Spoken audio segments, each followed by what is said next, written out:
looks pretty good, right? Exactly. Retail looks very strong. And that's really encouraging that both on the revenue and the cost side here, things looked pretty good.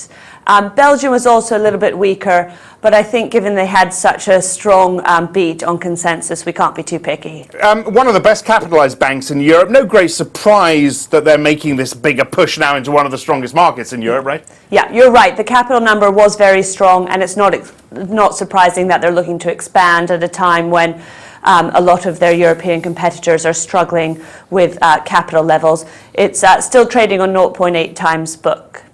Let's move on to Diageo. They had some pretty decent numbers this morning. Dividend up quite substantially. New boss Ivan Menezes. Big boots to fill on the back of Paul Walsh. Do you like what you see? I think it is pretty encouraging that they're sticking to the 3-year plan. I think it's encouraging that the pricing was so strong.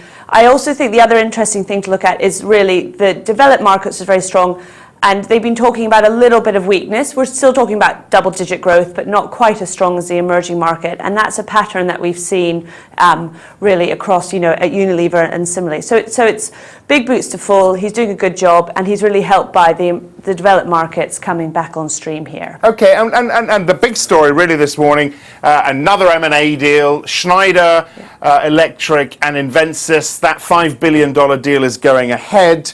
Do you like it?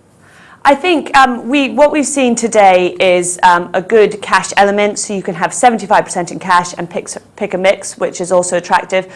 But we've also seen the unveiling of some very interesting synergies, revenue synergies, which you're always a bit more skeptical about, but the cost and the tax synergies of 190 million combined look very attractive.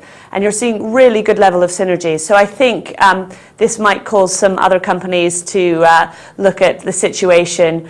But I think we're sort of encouraged by how things are progressing here so far and what's been announced today. Is the big M&A momentum back? I think M&A momentum is coming back. I think, corporate confidence is slowly improving. And as I said, as the developed markets come on stream, I think people are going to be looking at things.